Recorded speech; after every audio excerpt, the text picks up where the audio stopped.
जयति पराशरसूनुः सत्यवती हृदय नंदनो व्यासः यस्य आस्य कमलगलितं वाङ्मयममृतं जगत्पिबति भुजगभोगाभमुद्यम्य हृद्यं निजभुजं दक्षिणं लक्षणाढ्यं ललितमुद्रिक्तविज्ञानमुद्रं भज भज अनन्तमित्यालपन्तं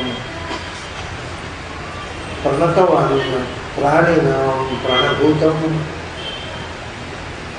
प्रणतिभिः प्रीणये पूर्णबोधम् भवदवोष्णेन ततप्यमानां भुवि बलं नाथमप्रेक्ष्यमाणां भुवनमन्येन च अन्येन रोष्णा भवतु भीर्मः इति न सान्त्वयन्तम् प्रणतवान् प्राणिनां प्राणभूतं प्रणतिभिः प्रीणये पूर्णबोधम्। ನನ್ನ ಅಧ್ಯಾತ್ಮ ಬಂಧುಗಳೇ, ಮುಂದಿನ ಕೆಲವು ಶ್ಲೋಕಗಳಲ್ಲಿ ಜೀವದ ಮೋಕ್ಷ ಸಾಧನೆ ಅದನ್ನು ಬಹಳ ಸಂಕ್ಷಿಪ್ತವಾಗಿ ಹೇಳ್ತಕ್ಕಂಥ ಶ್ಲೋಕಗಳು. ಅದರಿಂದ ಒಬ್ಬ ಸಾಧಕನಿಗೆ ಬಹಳ ಮುಖ್ಯವಾದ ಶ್ಲೋಕಗಳು. ಮೇಲು ನೋಟಕ್ಕೆ ವಿಶಿಷ್ಟವಾದ ಅರ್ಥವನ್ನು ಕೊಡೋದಿಲ್ಲ, ಸುಮಾರಾಗಿ. ಅದು ನೀವು ಆಳಕ್ಕೆ ಹೋದರೆ ಎಲ್ಲ ಸಾಧನೆಯ ಅಂತರಂಗಗಳನ್ನು ಬಿಚ್ಚಿರತಕ್ಕಂಥ ಶ್ಲೋಕಗಳು. ಅದನ್ನು ನಾವು ಇವತ್ತು ನೋಡ್ತಾ ಇದ್ದೇವೆ. ಎಷ್ಟು ನನಗೆ ಇವತ್ತು ಹೇಳಲಿಕ್ಕಾಗುತ್ತೋ ಗೊತ್ತಿಲ್ಲ, ಯಾಕೆಂದರೆ ನನ್ನ ಆರೋಗ್ಯ ಪೂರ ಕೆಟ್ಕೊಂಡಿದೆ. ನಾನು ಇಲ್ಲಿ ಬರುವ ಸ್ಥಿತಿಯಲ್ಲಿ ಇರಲಿಲ್ಲ. ಕೊಟ್ಟೆಳೆದು ಮಲ್ಕೋಬೇಕಿತ್ತು. ಅದು ನೀವಿಲ್ಲೆಲ್ಲ ಬಂದಿರ್ತೀರಿ. ನಾನು ಕೊಟ್ಟೆಳೆದು ಮಲಗಬಾರ್ದು ಅಂತ ಬಂದೆ. ಎಷ್ಟು ಹೊತ್ತು ಭಗವಂತ ನುಡಿಸ್ತಾನೋ ಅಷ್ಟೊತ್ತು.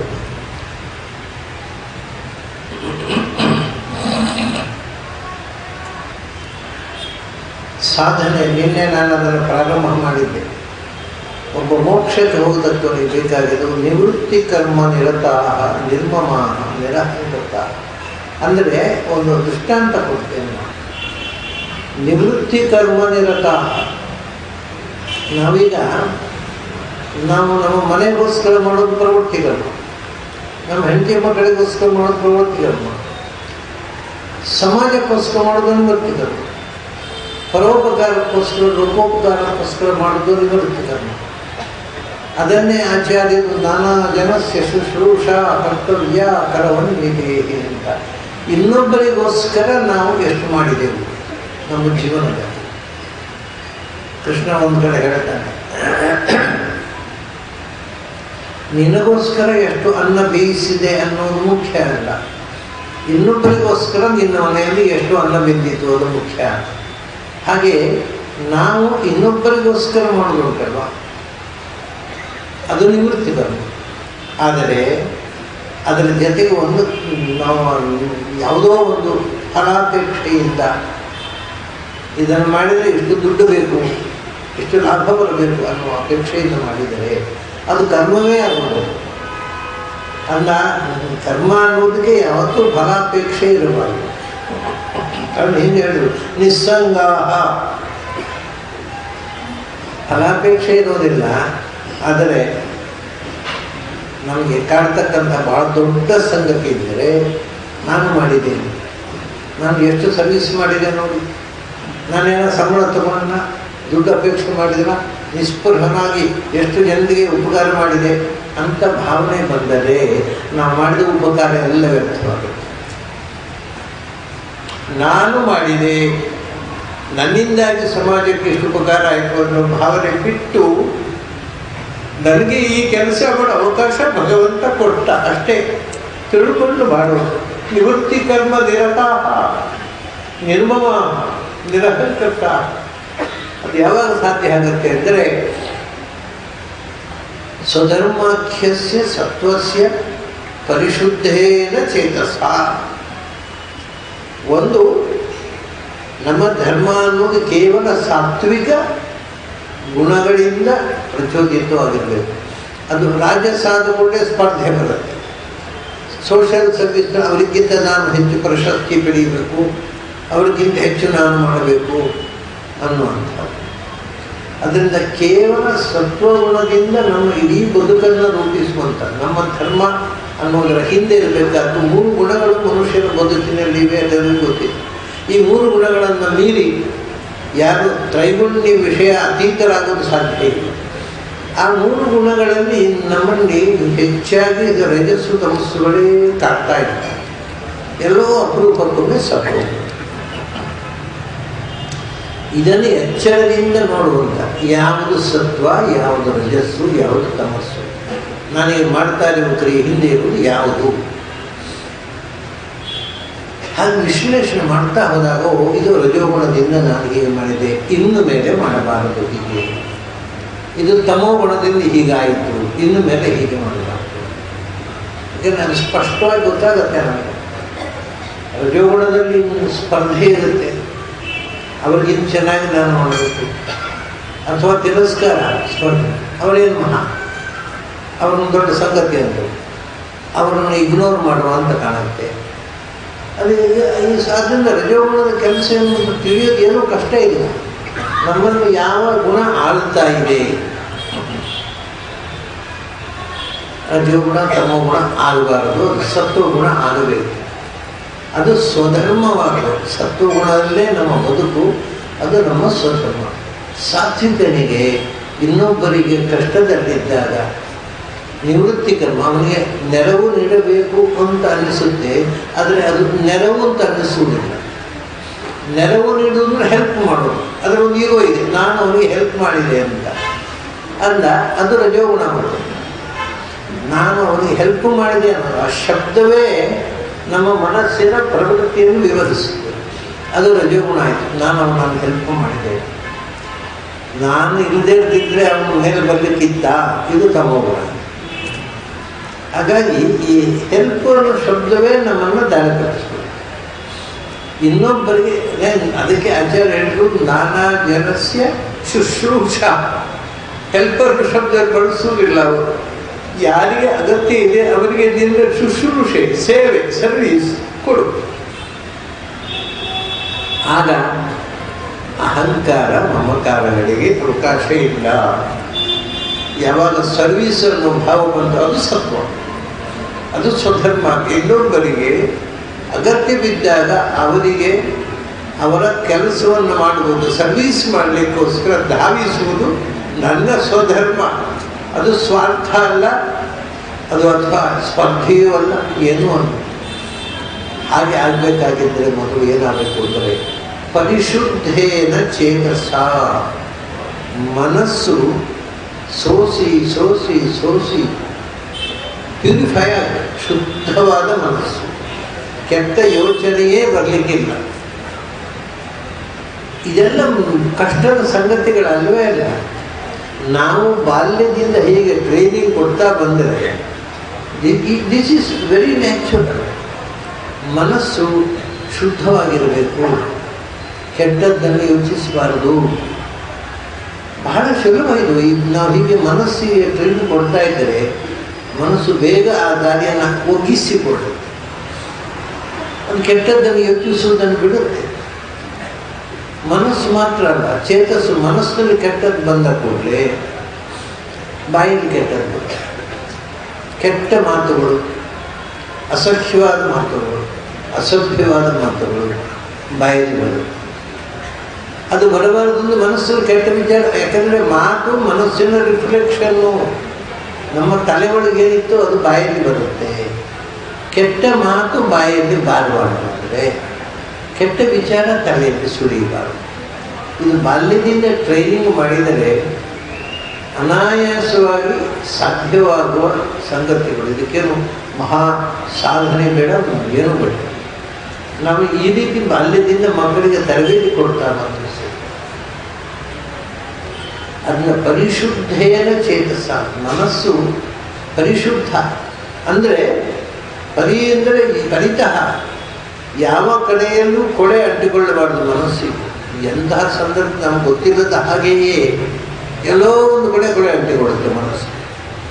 ಅದು ನುಣುಚಿಕೊಂಡು ಅಟ್ಟಿಕೊಂಡು. ಆದ್ದರಿಂದ ಮನಸ್ಸಿಗೆ ಎಲ್ಲಿಯೂ ಕೊಳೆ ಅಂಟದಂತೆ ಸ್ವಚ್ಛವಾಗಿ, ಎಂದೂ ಕೆಟ್ಟದ್ದನ್ನು ಯೋಚಿಸದ, ಕೆಟ್ಟದ್ದನ್ನು ಆಡುವ ಕನಸು ಮಾಡದಂಥ ಮನಸ್ಸನ್ನು ಬಾಲ್ಯದಿಂದ ಬೆಳೆಸಿತ್ತು. ಅದು ನಿನ್ನನ್ನು ಮೋಕ್ಷದ ಕಡೆಗೆ ಕೊಂಡೊಯ್ಯುತ್ತೆ. ಹಾಗೆ ಬದುಕಿದರೆ ಪರಿಶುದ್ಧವಾದ ಮನಸ್ಸು, ಇನ್ನೊಬ್ಬರ ಸೇವೆಗೋಸ್ಕರ ಬದುಕು. ಜ್ಞಾನ ಬೇಕು, ಅದು ಬೇರೆ. ಅದು ಬಿಟ್ಟರೆ ಉಳಿದಂಥದ್ದು ಇವನ ಕ್ರಿಯೆ ಬೇಕು. ಆಗೇನಾಗುತ್ತೆ ಅಂದರೆ, ಹಿಂದೆ ಎಲ್ಲ ಏನು ಯಜ್ಞ ಯಾಗಗಳು ಮಾಡಿ ಬೆಳಗಿನ ಸಂಜೆ ತನಕ ಜಪ ಮಾಡಿ, ಬೆಳಗಿನ ಸಂಜೆ ತನಕ ಪೂಜೆ ಮಾಡಿ ಎಲ್ಲ ಮಾಡಿದ್ರು, ಸ್ವರ್ಗಕ್ಕಿಂತ ಆಚೆಗೆ ಹೋಗ್ಲಿಕ್ಕೆ ಆಗಲ್ಲ. ಎಲ್ಲ ಅನುಷ್ಠಾನ ಮಾಡಿದರು. ಯಾವ್ಯಾವ ಪುಸ್ತಕದಲ್ಲಿ ಏನೇನು ಮಂತ್ರ ಇದೆ ಅದನ್ನೆಲ್ಲ ಪಾರಾಯಣ ಮಾಡಿದರು. ತಪ್ಪು ಅಂತ ಹೇಳೋದಲ್ಲ, ಆದರೆ ಅರಿವಿಲ್ಲದೆ ಇದನ್ನೆಲ್ಲ ಮಾಡ್ತಾಯಿದ್ರು. ಇಟ್ ಲೀಡ್ಸ್ ನೋಡಿದೆ ಹಾಗಲ್ಲೇ ಚಕ್ರ ಭ್ರಮಣ ಅಷ್ಟೇ, ಸುತ್ತುವುದು ಅಲ್ಲಿ ಹೋಗ್ತು ನೈಟ್ ಬರುತ್ತೆ. ಚಕ್ರ ಭ್ರಮಣ ಅಲ್ಲದೆ ಅದು ಸ್ಟ್ರೈಟ್ ಲೈನ್ ಪಯಣ ಆಗಬೇಕು, ಊರ್ಧ್ವಮುಖವಾದ ಪಯಣ ಆಗಬೇಕಾಗಿದ್ದರೆ ಈ ಚಂದ್ರನ ಹತ್ತಿರ ಹೋಗ್ತಾನೆ ಮನುಷ್ಯ. ಹಿಂದೆ ಹೇಳಿದರು, ಯಜ್ಞಯಾಗಗಳನ್ನು ಮಾಡಿ ಗತ್ವಾ ಚಾಕ್ರಮ ಸಂಲೋಕಂ ಪುನರಿಷ್ಯತಿ.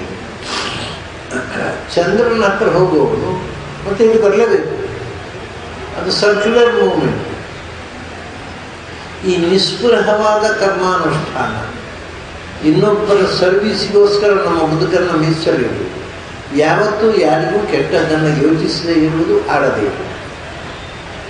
ಅದರ ಜೊತೆಗೆ ಅದು ನಿಯತ ಭಗವತ್ ಪ್ರಜ್ಞೆ. ಭಗವತ್ ಪ್ರಜ್ಞೆ ಇಲ್ಲದೆ ನಿಮ್ಗೆ ಏನು ಮಾಡಿದ್ರು ಯಾವ ಫಲವೂ ಇಲ್ಲ. ಯಜ್ಞಯಾಗ ಮಾಡಿದ್ರೆ ಸ್ವರ್ಗವೂ ಇಲ್ಲ. ಸ್ವರ್ಗ ಸಿಗಬೇಕು ಅಂದರೂ ಅದು ಸಂಲೋಕಂ ನವಿದಂತಿದೆ ಅಂತ ಭಾಗವತದಲ್ಲೊಂದು ಮಾತು, ಮುಂದೆ ಏಕಾದಶ ಸ್ಕಂದದಲ್ಲೊಂದು ಮಾತು ಬರ್ತದೆ. ಯಜ್ಞಯಾಗ ಮಾಡ್ತಾರೆ. ಯಜ್ಞಯಾಗ ಮಾಡಿದರೆ ಅಗ್ನಿಮುಗ್ಧ ಧೂಮತಾಂತ ಸಂಲೋಕಂ ನವಿದಂತಿದೆ ಹೇಳ್ತಾರೆ. ಬಹಳ ಚೆನ್ನಾಗಿ ಹೇಳ್ತಾರೆ. ಯಜ್ಞ ಮಾಡ್ತಾರೆ, ಅಗ್ನಿಹೋತ್ರ ನಡೀತಾ ಇದೆ, ಅದರ ಮೊದಲು ಕೂತಿದ್ದಾರೆ. ಪ್ರಾರಂಭ ಕರ್ಮ ನಾ ಏನು ಮಾಡೋದು ಅಂತಾರೆ ವ್ಯಾಸರು. ಯಾಕೆಂದರೆ ಅಗ್ನಿಮುಗ್ಧ ಬೆಂಕಿಗೆ ಮರಳಾದವರು. ಆ ಬೆಂಕಿ ಮುಂದೆ ಕೊಡಬೇಕಲ್ಲ 3 ಗಂಟೆ. ಅದೇ ಒಂದು ಖುಷಿ ಅವರಿಗೆ. ಆಹಾ, ಇಂಥ ಸೆಖೆಯಲ್ಲಿ ಕೂಡ ಬೆಂಕಿ ಮೊದಲು ಕೂತ್ಬಿಟ್ಟಿದ್ದೇವೆ, ಅದೇ ಒಂದು ಸಾಧನೆ. ಆಮೇಲೆ ಧೂಮತ ಅಂತ ಹೊಗೆ ತಿಂದು ಸಾಯುವವರು. ಯಾಕೆಂದರೆ ಆ ಕರ್ಮದ ಹಿಂದೆ ಇರುವ ಕರ್ಮ ಪ್ರೇರಕ, ಕರ್ಮ ಸ್ವೀಕಾರ ಮಾಡುವ ಭಗವಂತ ಸ್ವಲೋಕ ನವಿದಂತಿ, ಆ ಎಚ್ಚರ ಇಲ್ಲ. ಅದರಿಂದ ಪುಣ್ಯಕರ್ಮ ಮಾಡಿದ ಕೂಡಲೇ ಸ್ವರ್ಗ ಸಿಗುತ್ತೆ ಅನ್ನೋ ಏನೂ ಇಲ್ಲ. ಯಾಕೆಂದರೆ ಅದರ ಹಿಂದೆ ಭಗವತ್ ಪ್ರಜ್ಞೆ ಇಲ್ಲದೇ ಇದ್ದರೆ ಯಾವ ಪುಣ್ಯಕರ್ಮ ಮಾಡಿ ಯಾವ ಫಲವೂ ಬರೋಣ. ಭಗವತ್ ಪ್ರಜ್ಞೆ ಇದ್ದರೆ ಈ ಸ್ವರ್ಗ ಎಲ್ಲ ಸಿಗಬೇಕು ಅಂತ ಮಾಡೋದು ಸ್ವಾರ್ಥ ಅಲ್ವ. ಆ ಕರ್ಮದ ಹಿಂದೆ ಒಂದು ಸ್ವಾರ್ಥ ಇದೆ. ಏನಂದರೆ ನನಗೆ ಸ್ವರ್ಗ ಸಿಗಬೇಕು, ಮತ್ತು ಸ್ವರ್ಗದ ಆಚೆ ಒಂದು ಇದೆಯೇನೋ ಎಚ್ಚರ ಇಲ್ಲ. 2 ಕೊರತೆ. ಸ್ವರ್ಗಕ್ಕಿಂತ ಎತ್ತರದ ಒಂದು ಸಂಗತಿ ಇದೆ ಎನ್ನುವುದೇ ಗೊತ್ತಿಲ್ಲ. ಆಮೇಲೆ ಸ್ವರ್ಗ ಸಿಗಬೇಕು ಅನ್ನೋ ಸ್ವಾರ್ಥ, ಅದಕ್ಕೆ ತಾನೇ ಯಜ್ಞಯಾಗ ಮಾಡೋದು. ಆದ್ದರಿಂದ ಅದು ಭಗವತ್ ಪ್ರಜ್ಞೆ ಇದ್ದರೂ ಕೂಡ ಅದರ ಹಿಂದೆ ಸತ್ವ ಅಲ್ಲ, ರಜಸ್ಸು ಇದೆ, ಬಯಕೆ ಇದೆ, ನಿಸ್ಸಂಗವಾದ ಕರ್ಮ ಅಲ್ಲ. ಅದರಿಂದ ಅದು ಚೆನ್ನಂತ ಕರ್ಕೊಂಡು ಹೋಗುತ್ತೆ, ಮತ್ತು ವಾಪಸ್ ಬಿಡ್ತಾರೆ. ನಿನ್ನ ಅವಧಿ ಮುಗಿಯಿತು, ನೀನು ಮಾಡಿದ ಪುಣ್ಯಕರ್ಮಕ್ಕೆ ಏನು ಬೇಕೋ ಅದನ್ನು ನೀನು ಕೊಟ್ಟಾಯಿತು, ಪುನಃ ಹೋಗಿ ಒಂದು ಕಳಿಸಿಬಿಡ್ತಾರೆ. ಮತ್ತೆ ಭೂಮಿ ಬರ್ತಾನೆ, ಪುನಃ ಸ್ವರ್ಗ ಭೂಮಿ ನರಕ, ಸ್ವರ್ಗ ಭೂಮಿ ನರಕ, ಈ ಟ್ರಿನಿಟಿಯಲ್ಲಿ ಸಂಚಾರ. ತ್ರಿದಿವ ನಿರಯ ಭೂ ಗೋಚರಾನ್ ನಿತ್ಯಬದ್ಧಾನ್. ಅದರಿಂದ ಆಚೆಗೆ ಹೋಗಬೇಕಾಗಿದ್ದರೆ ಅದು ಸರಳ ರೇಖೆಯಲ್ಲಿ ಮೇಲಕ್ಕೆ ಹೋಗಬೇಕು. ಈ ಚಕ್ರದಿಂದ ನಾವು ಪಾರಾಗಬೇಕು. ಹಿಂದೆ ಒಂದು ಕಥೆ ಬಂದಿತ್ತು. ಏನು ಅಂದರೆ, ಈ ಜೀವನದ ಬದುಕಿನ ಜನ್ಮಚಕ್ರ, ಆ ಜನ್ಮಚಕ್ರದ ಕೆಳಗಿನಲ್ಲಿ ಮರಗಳಿದ್ದಾವೆ. ಯಾಕೆ ಅವಿನ್ನೂ ಇಂಪ್ರೂವ್ಮೆಂಟ್ ಆಗಿ ಮುಂದೆ ಮೇಲೆ ಬರಬೇಕು, ಒಂದೊಂದೇ ಹಂತ. ತೀರ ಕೆಳಗಿನ ಹಂತದಲ್ಲಿ ಆ ಚಕ್ರದಲ್ಲಿ ಮರಗಳಿವೆ. ಅದರ ಮೇಲಿನಲ್ಲಿ ಜನಿತ್ತಿನಲ್ಲಿ ಮನುಷ್ಯ ಇದ್ದಾನೆ. ಯಾಕೆಂದರೆ ಅವನು ಇಂಪ್ರೂವ್ಮೆಂಟ್ ಪೂರ ಆಗಿಬಿಟ್ಟಿದೆ, ಇನ್ನು ಇಂಪ್ರೂವ್ ಆಗಬೇಕಿಲ್ಲ. ಸೊ ಮುಂದಿನ ಕಥೆ ಏನು ಗೊತ್ತುಂಟ, ಅವನಿಗೆ ಇನ್ನು ಏನಾಗಬೇಕು, ಮುಂದೆ ಅಲ್ಲಿಂದ ಮೇಲಕ್ಕೆ ಜಂಪ್ ಮಾಡಬೇಕು. ಅವನು ಇಲ್ಲದೇ ಇದ್ದರೆ ನಾನು ಮುಂದೆ ಕೆಳಗೆ ಹೋಗುವುದು. ಚಕ್ಕರಲ್ಲೇ ಕೂತ್ಬಿಟ್ರೆ ಅವ್ನು ಮೇಲಕ್ಕೆ ಹೋಗುವಷ್ಟು ಹೋಗಿ ಆಯಿತು, ಅದು ಪುನಃ ಡೌನ್ ಫಾಲ್. ಹೆಚ್ಚಿನವರು ಈ ಡೌನ್ ಫಾಲಿಗೋಸ್ಕರನೇ ಬದುಕುವುದು, ಅವ್ರ ಮೇಲಕ್ಕೆ ಹೋಗ್ಲಿಕ್ಕೆ ಆಗೋದಿಲ್ಲ. ಅದಕ್ಕೆ ಆ ಚಕ್ರದಿಂದ ಮೇಲಕ್ಕೆ ನೆಗೆಯಬೇಕು ಅಂದರೆ ನಾವು ಚಂದ್ರಲೋಕದಿಂದ ಆಗೋದು. ನಮ್ಮನ್ನು ಬೆಳಕಿನ ದಾರಿಗೆ ಕರ್ಕೊಂಡು ಹೋಗುವಂಥದ್ದು ಸೂರ್ಯದ್ವಾರೇಣ ತೇ ಯಾಂತಿ. ಅದು ಸೂರ್ಯಲೋಕದ ಮೂಲಕ ಭಗವಂತನ ಕಡೆಗೆ ಸಾಗುವ ದಾರಿ. ಯಾರು ಸೂರ್ಯಲೋಕವನ್ನು ಸೇರ್ತಾರೆ ಮತ್ತೆ ಅವರು ಮರಳಿ ಬರುವ ಪ್ರಶ್ನೆ ಇಲ್ಲ. ಸೂರ್ಯಲೋಕ ಚಂದ್ರಲೋಕ ಅಂತಂದ್ರೆ ನಮಗೆ ಕಾಣತಕ್ಕಂಥ ಪ್ಲಾನೆಟ್ಗಳು ಅಂತ ತಿಳ್ಕೋದು. ಅದು ಸೂರ್ಯನಿಂದ ಅಭಿಮನ್ಯಮಾನವಾದಂಥ ಒಂದು ಸಂಗತಿ ಅಷ್ಟೇ. ಸೂರ್ಯ ಅನ್ನುವ ದೇವತೆ ಇರುವ ಸ್ವರ್ಗದ ಒಂದು ಭಾಗ, ಚಂದ್ರ ಅನ್ನುವ ದೇವತೆ ಇರುವ ಸ್ವರ್ಗದ ಒಂದು ಭಾಗ, ಅದನ್ನು ಸೂರ್ಯಲೋಕ, ಸ್ವರ್ಗಲೋಕ, ಚಂದ್ರಲೋಕ ಅಂತಾರೆ. ಇವೇ ಆಗಬೇಕಾದ ನಿಯಮ ಏನೂ ಇಲ್ಲ. ಸೂರ್ಯಲೋಕಕ್ಕೆ ಹೋಗುವುದನ್ನು ಪತಂಜಲಿ ಒಂದು ಕಡೆ ಹೇಳ್ತಾನೆ, ಜೀವನಿಗೆ ಎಷ್ಟು ಶಕ್ತಿ ಇದೆ ಅಂದರೆ ಈ ದೇಹದಿಂದ ಕಳಚಿಕೊಂಡ್ರೆ ಹಿ ಬಿಕಮ್ಸ್ ವೆಯ್ಟ್ಲೆಸ್ ಅಲ್ವಾ. ಈ smaller than on atom. So ಜೀವ ಬಿಕಮ್ಸ್ ವೆಯ್ಟ್ಲೆಸ್. ಸೂರ್ಯನ ಕಿರಣಗಳ ಮೇಲೆ ನಡ್ಕೊಂಡು ಹೋಗ್ಬೋದು. ಇದೆಲ್ಲ ಹಿಂದಿನವರು ಅನುಭವಿಸಿದ ಸಂಗತಿ, ಇದು ಬುರುಡೆ ಅಲ್ಲ. ಸೂರ್ಯನ ಲೋಕಕ್ಕೆ ಹೋಗುವುದು ಹೇಗೆ ಅಂದರೆ ಸೂರ್ಯನ ಕಿರಣಗಳ ಮೇಲೆ ನಡ್ಕೊಂಡು ಹೋಗುದು. ಯಾಕೆಂದರೆ ಜೀವ ಅದಕ್ಕೆ ವಿಷಯ ಇಲ್ಲ. ಅದು ಯಾವುದು ಸೂರ್ಯದ್ವಾರೇಣತೆ ಯಾಂತಿ. ಎಲ್ಲಿ ಹೋಗ್ತಾರೆ? ಪುರುಷಂ ವಿಶ್ವತೋ ಮುಖಂ ಪರಾವರೇಶಂ ಪ್ರಕೃತಿಂ ಅಸ್ಯ ಉದ್ಭವ ಅಂತ ಭಾವನಂ. ಪುರುಷಂ ಯಾಂತಿ. ತಮಾಷೆ ಅನ್ನೋದ್ರೆ ಪುರುಷ ಅಂದರೆ ನಮ್ಮ ದೇಹದೊಳಗಿರುವ ಭಗವಂತ. ಅವನು ಇಲ್ಲೇ ಇದ್ದ, ಮತ್ತೆ ಅವನಿದ್ದಲ್ಲಿ ಹೋಗುವುದಿಲ್ಲ. ಅವನು ಇಲ್ಲೇ ಇದ್ದ, ಇಲ್ಲಿ ಇದ್ದ ಪುರುಷನೇ ಅಲ್ಲಿದ್ದ ಪುರುಷನ ಕಡೆಗೆ ನಮ್ಮನ್ನು ಕರ್ಕೊಂಡು ಹೋಗ್ತಾನೆ ಅಷ್ಟೇ. ಪುರುಷ ಅನ್ನುವ ಶಬ್ದಕ್ಕೆ ಭಗವಂತನ 3 ರೂಪಗಳನ್ನು ಹೇಳುತ್ತೆ. ಪುರುಷ ಸೂಕ್ತ ಅಂತ ಎಲ್ಲರೂ ಹೇಳ್ತಾರೆ ಪ್ರಾಯ ಸುಮಾರಾಗಿ. ಆದರೆ ಆಶ್ಚರ್ಯ ಏನು ಅಂದರೆ ಬಹಳ ಜನ ವೈದಿಕರು ಸ್ವಲ್ಪ ಗೊತ್ತಿದ್ದವರು ಹೇಳಿಯೇ ಹೇಳ್ತಾರೆ ಬುದ್ಧಿಯ ಕಾಲದಲ್ಲಿ. ದೇವರ ದಯದಿಂದ ಒಬ್ಬನಿಗೂ ಅದರ ಅರ್ಥ ಗೊತ್ತಿಲ್ಲ. ಬರೀ ವಾಯ್ಪಾಠ, ಪುರುಷ ಸೂಕ್ತ ಹೇಳೋದು ಪೂಜೆ ಮಾಡೋದು, ಪುರುಷ ಸೂಕ್ತ ಹೇಳೋದು ಪೂಜೆ ಮಾಡೋದು. ಇದು ಸಹಸ್ರ ಶೀರ್ಷ ಬರೋದು, ಸಹಸ್ರಾಕ್ಷ, ಸಹಸ್ರ ಪಾದ. ಅದರ ಅರ್ಥ ಚಿಂತನೆ ಇಲ್ಲ ನಮ್ಮಲ್ಲಿ. ಬಹಳ ದೊಡ್ಡ ದುರಂತ ಅಂತಂದರೆ ಈ ಸಂಸ್ಕೃತ ಮಂತ್ರಗಳಿಂದ ದೇವರನ್ನು ಪೂಜೆ ಮಾಡುವ ಒಂದು ಪದ್ಧತಿ ಬಂತಾರೆ. ಅದರಿಂದ ಆದ ಸಮಸ್ಯೆ ಅಂದರೆ ನಾವು ಸಂಸ್ಕೃತವನ್ನು ಮರೆತೆವು. ಆದ್ದರಿಂದ ನಮಗೆ ದೇವರ ಪೂಜೆಗೆ ಹೇಳುವ ಮಂತ್ರಗಳ ಅರ್ಥವನ್ನು ಮರೆತೆವು. ಅದು ದೇವರ ಪೂಜೆಗೆ ಹೇಳುವ ಸಂಪ್ರದಾಯ ಹಿಂದೆ ಹೇಳಿದ್ರೆ ನಾವು ಹೇಳಿದೆವು. ನಮಗೆ ಅರ್ಥ ಗೊತ್ತಿಲ್ಲದ ಮಂತ್ರಗಳಿಂದ ದೇವರನ್ನು ಪೂಜೆ ಮಾಡುವಂಥ ಒಂದು ತಪ್ಪು ಪರಂಪರೆ ಪ್ರಾರಂಭ. ಯೋರ್ಥಜ್ಞ ಸಕಲಂ ಭದ್ರಮಶ್ನುತೆ. ಯಾರು ಅರ್ಥ ತಿಳಿದು ಹೇಳುತ್ತಾನೋ ಅವನು ಅದರಿಂದ ಉಳಿದನ್ನು ಪಡೆಯುತ್ತಾನೆ. ಅದು ಯಾವ ಭಾಷೆ ಅದೇ ಅಲ್ವ. ಒಂದು ಭಾಷೆ ನಿಮಗೆ ಅರ್ಥ ಆಗದೇ ಇದ್ದರೆ ಅದನ್ನು ಏನಾದರೂ ಉಪಯೋಗ ಉಂಟ. ಬಟ್ ನಾವು ಅದನ್ನು ಹಾಗೆ ಮಾಡಿಬಿಟ್ಟಿದ್ದೇವೆ, ಮಂತ್ರಗಳನ್ನು ಹೇಳುತ್ತೇವೆ, ನಮಗೆ ಅರ್ಥವೇ ಗೊತ್ತಿಲ್ಲ. ನಮಗೇನು ಧೈರ್ಯ ಅಂದರೆ ದೇವರಿಗೆ ಗೊತ್ತಂತ ಸಾಕು. ಅವನಿಗೆ ಹೇಳೋದು ಅವನಿಗೆ ಅರ್ಥ ಆಗುತ್ತೆ, ನಾವೇ ತಿಳ್ಕೋಬೇಕು. ಇದರಿಂದಾಗಿ ನಾವು ಮಾಡತಕ್ಕಂಥ ಕರ್ಮಗಳು ಅರ್ಥಶೂನ್ಯವಾಗ್ತಾ ಇವೆ. ಅರ್ಥಶೂನ್ಯ ಅಂದರೆ ಇವತ್ತಿನವರು ಹೇಳುವ ಅರ್ಥಶೂನ್ಯ ಅಲ್ಲ, ನಿಜವಾದ ಅರ್ಥವೇ ಕಳ್ಕೊಂಡಿದೆ, ಮೀನಿಂಗ್ಲೆಸ್ ಆಗ್ತಾ ಇದೆ. ಅದಲ್ಲ ಪುರುಷಂ ಅಂದರೆ ಪುರುಷ ಶಬ್ದಕ್ಕೆ 3 ಅರ್ಥ ಇದೆ ಶಾಸ್ತ್ರದಲ್ಲಿ.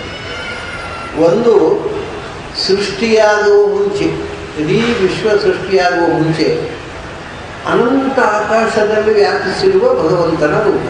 ಕುರು ಅಂದರೆ ಎಲ್ಲಕ್ಕಿಂತ ದೊಡ್ಡ ಆಕಾಶ. ಪ್ರಪಂಚದಲ್ಲಿ ಏನೇನು ದೊಡ್ಡ ಸಂಗತಿ ಇರ್ತಿದೆ ಇರೋದೇ ಆಕಾಶವನ್ನು ಎಲ್ಲಕ್ಕಿಂತ. ದೊಡ್ಡದು ಅಂದರೆ ಆಕಾಶ. ಅದಕ್ಕಿಂತ ದೊಡ್ಡದು ಅಂದರೆ ಆಕಾಶದಲ್ಲೂ ತುಂಬಿರುವಂಥ, ಆಕಾಶದ ಆಚೆಗೂ ಇರುವ ಭಗವಂತ, ಅದನ್ನ ಅವನು ಪುರುಷ. ಇದು ಪ್ರಪಂಚ ಸೃಷ್ಟಿಯಾಗುವ ಮುಂಚೆ ಎಲ್ಲೆಡೆ ತುಂಬಿರುವ ಭಗವಂತನ ಅನಂತ ರೂಪ. ಇದು ಒಂದು ಪುರುಷ ರೂಪ. ಇದನ್ನು ಪಡೆಯುವುದಾಗುವುದಿಲ್ಲ ಯಾರೂ ಕೂಡ. ಅದ ನಂತರ ಭಗವಂತ ಬ್ರಹ್ಮಾಂಡವನ್ನು ಸೃಷ್ಟಿ ಮಾಡಿದ. ಬ್ರಹ್ಮಾಂಡ ಸೃಷ್ಟಿ ಮಾಡಿದ ಮೇಲೆ ಬ್ರಹ್ಮಾಂಡದೊಳಗೆ ತುಂಬಿರಲ್ಲ, ಅದು ಎರಡನೇ ಪುರುಷ. ಈ ಪಿಂಡದೊಳಗಿರುವ ಪುರುಷ ಬ್ರಹ್ಮಾಂಡದೊಳಗಿರುವ ಪುರುಷನ ಕಡೆಗೆ ಸಾಗುವುದು ಮೋಕ್ಷ ಅಂತ. ಬ್ರಹ್ಮಾಂಡದೊಳಗೆ ಭಗವಂತ ತುಂಬಿದ ಎರಡನೆಯ ಪುರು ಅಂದರೆ ದೊಡ್ಡದಾದ ಪುರ ಅಂದರೆ ಬ್ರಹ್ಮಾಂಡ, ಅದರಲ್ಲಿ ಇರುವ ಪುರುಷ. ಆ ಬ್ರಹ್ಮಾಂಡದೊಳಗೆ ತುಂಬಿದ ಭಗವಂತ ಮೂರನೆಯದಾಗಿ ಪುರುಷ ಪ್ರತಿಯೊಂದು ಪಿಂಡದೊಳಗೂ ತುಂಬಿದ, ಪಿಂಡಾಂಡದೊಳಗೂ ತುಂಬಿದ. ಈ ಪಿಂಡಾಂಡದೊಳಗಿರುವ ಪುರುಷನ ಮುಂದೆ ಅವನನ್ನು, ಈ ಪುರುಷ ಜೀವನನ್ನು ಕರೆದುಕೊಂಡು ಹೋಗಿ ಬ್ರಹ್ಮಾಂಡದಲ್ಲಿ ಇರ್ತಕ್ಕಂಥ ಭಗವಂತನನ್ನು ಹೋಗಿ ಸೇರುವುದುಂಟಲ್ಲ, ಅದನ್ನೇ ಮೋಕ್ಷ. ಪುರುಷಂ ವಿಶ್ವತೋಮುಖಂ ಅಂತ ಎಲ್ಲೆಡೆಯೂ ಮೋರೆ ಇರುವ ಮುಖ ಅಂತನ್ನುವಂಥದ್ದು ಉಪಲಕ್ಷಣ. ಎಲ್ಲೆಡೆಯೂ ಮುಖ, ಎಲ್ಲೆಡೆಯೂ ಕಣ್ಣು, ಎಲ್ಲೆಡೆಯೂ ಕಿವಿ, ಎಲ್ಲೆಡೆಯೂ ಕಾಲು, ಎಲ್ಲೆಡೆಯೂ ಕೈ, ಎಲ್ಲ ಅಂಗಗಳು ಎಲ್ಲೆಡೆಯೂ ತುಂಬಿರುವಂಥದ್ದು. ಬರೇ ಭಗವಂತ ಒಬ್ಬನೇ ಆಮ್ನಿಪ್ರೆಸೆಂಟ್ ಅಲ್ಲ, ಅವನ ಮುಖವೂ ಆಮ್ನಿಪ್ರೆಸೆಂಟು, ಅವನ ಕಣ್ಣು ಆಮ್ನಿಪ್ರೆಸೆಂಟು, ಅವನ ಕಿವಿಯೂ ಆಮ್ನಿಪ್ರೆಸೆಂಟು, ಅವನ ಕಾಲು ಆಮ್ನಿಪ್ರೆಸೆಂಟು. ಆದ್ದರಿಂದ ಸಹಸ್ರಶೀರ್ಷ ಪುರುಷ ಸಹಸ್ರಾಕ್ಷ. ಇದನ್ನು ಪಿಂಡಾಂಡದಲ್ಲಿ ತಗೊಳ್ಳುವ ಸುಲಭ. ಭಗವಂತ ಎಲ್ಲ ಪಿಂಡಾಂಡದೊಳಗೂ ಇದ್ದರು. ಆದ್ದರಿಂದ ಈ ಸಾವಿರಾರು ಜೀವರ ಒಳಗಿರುವುದರಿಂದ ಅವರು ಎಲ್ಲರ ತಲೆಯೂ ಅವರದೇ ತಲೆ, ಸಾವಿರಾರು ತಲೆ ಆಯಿತು, ಅನಂತ ತಲೆಗಳು. ನಮಗೆಲ್ಲ ಒಂದೊಂದೇ ತಲೆ, ಅವನಿಗೆ ಅನಂತ ತಲೆ. ಕೆಲವೊಮ್ಮೆ ನಮಗೆ ತಲೆ ಒಂದೊಂದೇ ತಲೆ ಇರುತ್ತೆ, ಅದರ ಒಳಗೆ ಏನೂ ಇರುವುದಿಲ್ಲ. ಬೈಬಲ್ ತಲೆಯೊಳಗೆ ಏನೂ ಇರೋದಿಲ್ಲ, ಅವನು ಅನಂತ ತಲೆಗಳು. ಹಾಗೆ ನಾವು ನಮ್ಮ ಒಬ್ಬೊಬ್ಬರಿಗೆ ಎರಡು ತೋಳು, ಅವನಿಗೆ ಅನಂತ ತೋಳುಗಳು. ಹೀಗೆ ಪಿಂಡಾಂಡದಲ್ಲಿರ್ತಕ್ಕವ ವಿಶ್ವತೋಮುಖ, ಎಲ್ಲ ಕಡೆ ತುಂಬಿದ್ದಾನೆ. ಎಲ್ಲ ಪಿಂಡಾಂಡದೊಳಗೆ, ಎಲ್ಲ ಪಿಂಡಾಂಡದ ಕಣ್ಣು ಕೈ ಕಾಲು ಕಿವಿ ಅವನದ್ದೇ. ಅದರೊಳಗೆ ಭಗವಂತರ ಕಣ್ಣು ಕೈ ಕಾಲು ತುಂಬಿದೆ.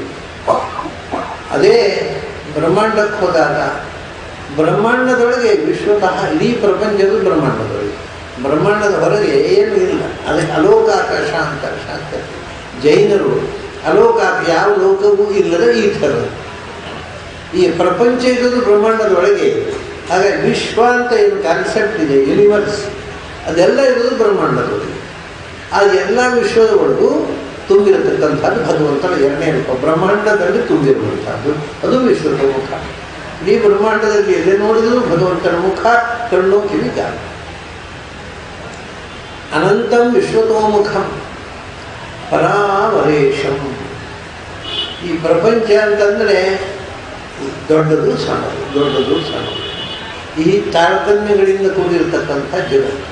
ಬ್ರಹ್ಮಾಂಡ ಅಂದರೆ ಬ್ರಹ್ಮನಂಥ ಸರ್ವಶ್ರೇಷ್ಠನಾದ ಜೀವನೂ ಅಲ್ಲಿದ್ದಾನೆ. ಯಾತಕ್ಕೂ ಉಪಯೋಗವಿಲ್ಲದ ಅಪ್ರಯೋಜಕವಾದಂತಹ ಒಂದು ಜೀವವೂ ಅಲ್ಲಿದೆ. ಒಂದು ಅವನ ಪರ, ಇದು ಅವರ. ಹೀಗೆ ಎಲ್ಲ ಪ್ರತಿಯೊಂದು ವಸ್ತು, ಶ್ರೇಷ್ಠ ವಸ್ತು ಬ್ರಹ್ಮಾಂಡದಲ್ಲಿದೆ, ಕನಿಷ್ಠ ವಸ್ತುವು ಬ್ರಹ್ಮಾಂಡದಲ್ಲಿದೆ. ಆ ಶ್ರೇಷ್ಠ ಕನಿಷ್ಠಗಳು, ಶ್ರೇಷ್ಠ ಕನಿಷ್ಠ ಆಗಲಿಕ್ಕೆ ಕಾರಣ ಏನು? ಅದನ್ನು ನಿಯಂತ್ರಿಸಿ ಅದರೊಳಗಿರ್ತಕ್ಕ ಭಗವಂತ ಪರಾವರ ಈಶ. ಯಾಕೆ ಅಂದರೆ ಭಗವಂತ ಎಲ್ಲದರೊಳಗೂ ಒಂದೇನವನೇ ಇದ್ದಾನೆ, ಅವನೇನು ತಾರತಮ್ಯ ಮಾಡಿಲ್ಲ. ಅವನು ಪೂರ್ತಿಯಾಗಿ ಗುಣಪೂರ್ಣನಾಗಿ, ಸರ್ವತೋಮುಖನಾಗಿ, ಸರ್ವಜ್ಞನಾಗಿ, ಸರ್ವಗುಣಪೂರ್ಣನಾಗಿ ಎಲ್ಲದರೊಳಗೂ ಇದ್ದಾನೆ. ಆದರೆ ಆಯಾ ಅಧಿಷ್ಠಾನದಲ್ಲಿ ಅದರ ಅಭಿವ್ಯಕ್ತಿ ಮಾಡಲಿಲ್ಲ. ಇವಾಗ ಆನೆಯಲ್ಲಿ ತುಂಬಿದ, ಬಲರೂಪದಿಂದ ತುಂಬಿದ. ಆನೆಯಷ್ಟು ಬಲಿಷ್ಠವಾದ ಒಂದು ಪ್ರಾಣಿ ಇಲ್ಲ. ಆದರೆ ಅದರಲ್ಲಿ ಬಲದ ಅರಿವು ರೂಪದಿಂದ ತುಂಬಲೇ ಇಲ್ಲ. ಅದಕ್ಕೆ ತನ್ನ ಬಲದ ಅರಿವು ಇರುತ್ತಿದ್ದರೆ ಮಾವುತ ಹೇಳಿದಾಗ ಕೇಳ್ತಿದ್ದ.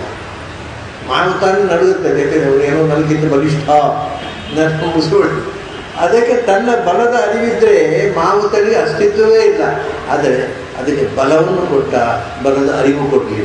ಅಂದರೆ ಅರಿವಿನ ರೂಪದಿಂದ ಅದರೊಳಗೆ ಭಗವಂತ ವ್ಯಕ್ತ ಆಗಬೇಕು. ಹೀಗೆ ಪ್ರತಿಯೊಂದು ಪ್ರಾಣಿಯಲ್ಲಿ ಒಂದೊಂದು ಶಕ್ತಿ ಕೊಟ್ಟ, ಅದ್ರ ಜೊತೆಗೆ ಅಶಕ್ತಿ ಕೊಟ್ಟ, ಅದರಿಂದ ಪರಾವರ ಆಯಿತು. ಇನ್ನೊಂದು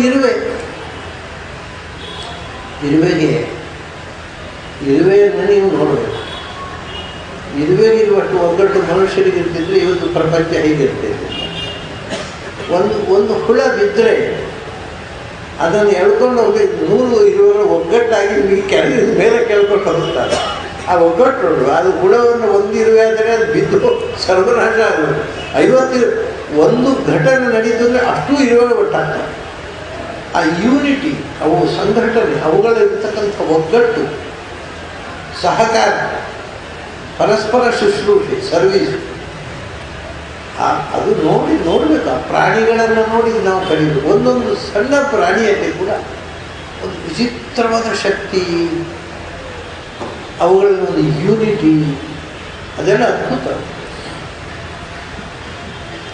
ಹಾಗೆ ಒಂದು ಇರುವೆಯನ್ನು ಸೃಷ್ಟಿ ಮಾಡಿದ, ಗೋವನ್ನು ಸೃಷ್ಟಿ ಮಾಡಿದ, ಅದನ್ನೇ ಹೇಳಿದವರು ಖಂಡಿತ ಸಮದರ್ಶನ ಶುನಿಚೈವ ಶೋಭಾಕೈಚ ಗವಿ ಹಸ್ತಿನಿ.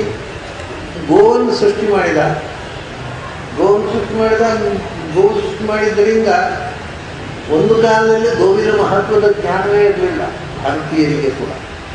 ಒಂದು ಪ್ರಾಣಿ ಅಷ್ಟೇ ಅನಾಯಾಸವಾಗಿ ಆರಾಮವಾಗಿ ಗೋಮಾಂಸ ಒಂದು ಕಾಲದಲ್ಲಿ ಭಾರತೀಯ. ಅದನ್ನು ನಿಲ್ಲಿಸಿದವ ಕೃಷ್ಣ. ಅಪ್ಪ, ನಿಮ್ಮ ತಾಯಿ ಅದು, ನಿಮ್ಮ ತಾಯಿ ಎದೆ ಹಾಲು 2 ವರ್ಷ ಕೊಟ್ಟಾಳು. ಆ ತಾಯಿ ಸಾಯೋ ತನಕ ಎದೆ ಕೊಡುತ್ತೆ. ಅದನ್ನು ಕೊಂದು ತಿಂತೀರಾ? ನಿಮ್ಮ ತಾಯಿಯನ್ನು ಕೊಂದು ತಿಂದ ಹಾಗೆ ಪೂಜೆ ಮಾಡಿ ಅಂತ ಅವತ್ತಿನಿಂದ ಗೋಪೂಜೆ ಶುರು ಮಾಡಿಬಿಟ್ಟು. ಅಂದರೆ ಗೋವು ಅನ್ನೋದು ಒಂದು ಪ್ರಾಣಿ ಅಂತ ಅಷ್ಟೇ ಕಲ್ಪನೆ ಇದ್ದದ್ದು ಹೋಗಿ ಅದು ಮಾತೆ. ಅದು ಜಗತ್ತಿಗೆಲ್ಲ ಗಾವೋ ವಿಶ್ವಸ್ಯ ಮಾತರಹ ಅಂತ ನಾವು ವೇದಮಂತ್ರವನ್ನು ಆವಿಷ್ಕಾರ ಮಾಡಿ ತೋರಿಸಿದ ಭಗವಂತ. ಆಯಿತು, ಗಾವೋ ವಿಶ್ವಸ್ಯ ಮಾತರ ಅಂತ ಹಿಂದೆಯೂ ಇತ್ತು, ಮಂತ್ರ ಇತ್ತು. ಗಾವ ಅಂದರೆ ವೇದವಚನಗಳು ಅಂತ ಅರ್ಥ ಮಾಡಿಕೊಂಡಿತ್ತು, ಗೋವುಗಳು ಅಂತ ಅರ್ಥ ಮಾಡಿರಲಿಲ್ಲ. ಕೃಷ್ಣ ಅರ್ಥವನ್ನು ಕೊಟ್ಟ. ಯಾಕೆಂದರೆ ಗೋ ಶಬ್ದದ ಅರ್ಥ ನನಗೆ ಗೊತ್ತಪ್ಪ, ಯಾಕೆ ನನ್ನ ಹೆಸರೇ ಗೋವಿಂದ ಅಲ್ಲ. ಗೋ ಅಂದರೆ ಏನೇನು ಅರ್ಥಗಳು ಅದೆಲ್ಲ ನನಗೆ ಗೊತ್ತು. ಗಾವೋ ವಿಶ್ವಸ್ಯ ಮಾತ್ರ. ಆಯಿತು, ಹಾಗಾಗಿ ಗೋವುಗಳನ್ನು ಪೂಜಿಸಬೇಕು. ನಾಯಿಯಲ್ಲಿ ಭಗವಂತ ಇದ್ದಾನಲ್ವ, ಅದನ್ನೇ ಯಾಕೆ ಪೂಜಿಸಬಾರ್ದು? ಈ ಮಾಡರ್ನ್ ಥಿಂಕರ್ಸ್ ಎಲ್ಲ ಹೀಗೆ ಮಾತಾಡೋದು. ಒಂದು ನಾಯಿಯಲ್ಲಿ ದೇವರು ಇದ್ದಾನಲ್ವ, ಅದನ್ನೇ ಯಾಕೆ ಪೂಜೆ ಮಾಡಬಾರ್ದು?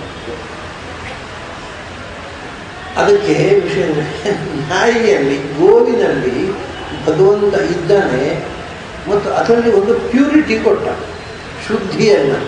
ಯಾಕೆಂದರೆ ಗೋವಿನ ಯಾವುದನ್ನು ಬೇಕಾದ್ರೆ ತಗೊಳ್ಳಿ, ಪ್ರಪಂಚದಲ್ಲಿ ಬೇರೆ ಯಾವ ಪ್ರಾಣಿಯೂ ಇಲ್ಲ. ಗೋವಿನ ಲದ್ದಿದ್ದು ತಗೊಳ್ಳಿ, ಗೋವಿನ ಮೂತ್ರ ತಗೊಳ್ಳಿ, ಅದು ಶುದ್ಧೀಕಾರಕ. ನೀವು ಅದರ ಸಗಣಿ ತಗೊಂಡು ಮನೆಯನ್ನು ಸಾಧಿಸ್ತೀನಿ. ಬೇರೆ ಪ್ರಾಣಿಗಳಂತೂ ಸಾಧಿಸಬೇಕಾಗತ್ತ, ಮನೆ ಹೊಡಿತಾರೆ. ಮೂಗು ಹಿಡ್ಕೊಂಡು ಮತ್ತೆ ಓಡಿ ಹೋಗಬೇಕಷ್ಟೇ, ಮನೆಯಲ್ಲಿ ವಾಸ ಮಾಡಲಿಕ್ಕೆ ಸಾಧ್ಯ ಇಲ್ಲ. ಹಾಗಾದರೆ ಅದು ಅದರ ಮಲ ಕೂಡ ನಿರ್ಮಲ. ಅದರ ಮೂತ್ರ ಮಲ ಪಂಚಗವ್ಯ ಪ್ರಾಶನ ಮಾಡಿಕೊಂಡು ದೇಹದೊಳಗಿರತಕ್ಕ ರೋಗಗಳೆಲ್ಲ ಪರಿಹಾರ ಮಾಡಲಿಕ್ಕೋಸ್ಕರ ಆಯುರ್ವೇದ ಅದನ್ನು ಧಾರಣೆ ಮಾಡುವಂತ ಹೇಳ್ತಾರೆ, ಪಂಚಗವ್ಯ. ಹಾಗಾದರೆ ಅಂತರ್ಬಹಿ ಶುದ್ಧಿ ಇದು ನಾಯಿಯಲ್ಲಿ ಉಂಟಾ ಸ್ವಾಮಿ? ನಾಯಿಯಲ್ಲಿ ಬೇಕಾದ್ರೆ ತಗೊಂಡು ನೋಡುವ, ಅದೇನಾಗುತ್ತೆ ಶುದ್ಧಿ ಅಂತ. ಹಾಗಾದರೆ ಗೋಧಿ ಪೂಜೆ ನಾಯಿ ಯಾರು ಪೂಜೆ ಮಾಡುವಾಗ ಸ್ವಲ್ಪ ತಲೆ ಬೇಡ ಮಾತಾಡೋದು. ಎಲ್ಲರ ರಕ್ತವು ಕೆಂಪು, ಅದು ತಾರತಮ್ಯ ಇಲ್ಲ. ಮತ್ತು ಡಾಕ್ಟ್ರು ಬೇಕರು ಆಗುವುದಿಲ್ಲ, ರಕ್ತ ಆಗುವುದಿಲ್ಲ, ಈ ಆಗುವುದಿಲ್ಲ ಅಂತ ಹೇಳೋದು. ಇದು ನಮಗೆ ಮಾತಾಡುವಾಗ ತಲೆ ಒಂದು ಬಗೆ ಇರೋದಿಲ್ಲ. ಕೆಂಪು ಬಣ್ಣ ಎಲ್ಲರದ್ದು ಕೆಂಪು ಹೌದು, ಆದರೆ ಈ ಗ್ರೂಪಿನವ್ರು ಇರ್ತವೆ, ಬೇಕು ಅವರಿಗೆ, ಆ ಪೇಷಂಟಿಗೆ ಅದೇ ಕೆಂಪು ರಕ್ತ ಎಲ್ಲ ಒಂದೇ ಅಲ್ವ. ಯಾರಿಗಾದ್ರು ಯಾರ್ಯಾರು ಕೊಟ್ಬಿಡಿ, ಅದನ್ನು ಅವರ ಗ್ರೂಪಿನದ್ದೇ ಬ್ಲಡ್ ಬೇಕು. ಹಾಗಾದ್ರೆ ಸ್ವಲ್ಪ ತಲೆ ಇರಬೇಕು ಅಂತ ಒಟ್ಟಿಗೆ ಮಾತಾಡಬಾರ್ದು. ಹಾಗೆಯೇ ನಾಯಿ ಶುದ್ಧೀಕಾರಕ ಅಲ್ಲ, ಅಷ್ಟೇ ಅಲ್ಲ, ಅದು ಕೊಳಕು ಪ್ರಾಣಿ, ಇದು ಶುದ್ಧೀಕಾರಕ ಪ್ರಾಣಿ. ಅದರಲ್ಲಿ ತುಳಸಿಗೆ ಪೂಜೆ ಮಾಡಿದರು, ನೆಲ್ಲಿ ಗಿಡಕ್ಕೆ ಪೂಜೆ ಮಾಡಿದರು. ಎಲ್ಲಿ ತುಂಬ ಸ್ಪಿರಿಚುವಲ್ ಪವರ್ ಇದೆ ಆ ವಸ್ತುವಿಗೆಲ್ಲ ಪೂಜೆ ಮಾಡಿದರು. ಅದರಲ್ಲೆಲ್ಲ ಭಗವಂತನ ವಿಶೇಷ ಸನ್ನಿಧಾನವನ್ನು ಕಂಡು. ಅದು ಹಿಂದಿನವರು ಕಂಡುಕೊಂಡ ಅದೇ ಪರಾವರೇಶಂ. ಅದು ಪರಾದದ್ದು ಅವನು ಅದರೊಳಗೆ ಇದ್ದು ಅದಕ್ಕೆ ಶ್ರೇಷ್ಠವಾದ ಕ್ವಾಲಿಟಿ ಕೊಟ್ಟದ್ರಿಂದ ಗೋವು ಪರ ಆಯಿತು, ನಾಯಿ ಅವರ ಆಯಿತು. ಯಾಕಂದರೆ ಅದರಲ್ಲಿ ಶುದ್ಧೀಕರಣ ಶಕ್ತಿ ಕೊಡಲಿ, ಅದರ ಕೊಳಕಾಗಿ ಸೃಷ್ಟಿ ಮಾಡಿ. ಸೊ ಒಂದು ಶಕ್ತಿ ಕೊಟ್ಟ, ಆ ಶಕ್ತಿಯಿಂದ ಅದು ಪರ ಆಯಿತು, ಇನ್ನೊಂದು ಶಕ್ತಿ ತಗೊಂಡ ವಿಡ್ರಾ ಮಾಡಿದ ಅವರಾಯಿತು. ಎಲ್ಲಕ್ಕೂ ಈಶ ಅವನು. ಯಾಕೆಂದರೆ ಎಲ್ಲದರ ಮೂಲ ಸ್ವಭಾವ ಕೊಡುವ ಪ್ರಕೃತಿ ಅವನು. ಪರಾವರೇಶಂ ಪ್ರಕೃತಿ. ಪ್ರಕೃತಿ ಅಂದರೆ ಎಲ್ಲದರ ಪ್ರಕೃತಿನ ಹೇಳ್ತೇವೆ. ಅವನ ಪ್ರಕೃತಿಯಾಗಿ ಏನು ಮಾಡೋದು? ಪ್ರಕೃತಿಯ ಮೂಲ ಸ್ವಭಾವ, ಪ್ರತಿಯೊಂದು ವಸ್ತುವಿನ ಮೂಲ ಸ್ವಭಾವ. Every soul has got its own nature. ಪ್ರತಿಯೊಂದು ವಸ್ತುವಿಗೆ ಅದರದ್ದೇ ಆದ ಸ್ವಭಾವ ಉಂಟು, ಒಂದರಂತೆ ಒಂದು ಇಲ್ಲ. ಎಲ್ಲಕ್ಕೂ ಅದರದ್ದೇ ಆದ ಪ್ರಕೃತಿ ಅಂತ ಹೊಂದಿದೆ. ಹೇಗೆ ಡಿಸ್ಟ್ರಾಯ್ ಸೀಡ್ಸ್, ನೀವು ಬೀಜಗಳನ್ನು ಬಿತ್ತುತ್ತೀವಿ, 1,000 ಬಗೆಯ ಬೀಜಗಳಿವೆ. ಆ 1000 ಬಗೆಯ ಬೀಜಗಳಿಗೆ ಒಂದೊಂದು ಬೀಜಕ್ಕೆ ಅದರದ್ದೇ ಆದ ಒಂದು ಸ್ವಭಾವ ಇದೆ. ಆ ಸ್ವಭಾವ ಅಭಿವ್ಯಕ್ತ ಆಗುತ್ತಷ್ಟೇ. ನೀವು ಹಾಗಲ್ಲದ ಬೀಜ ಹಾಕಿದರೆ ಹಾಗಲಕಾಯೇ ಆಗೋದು.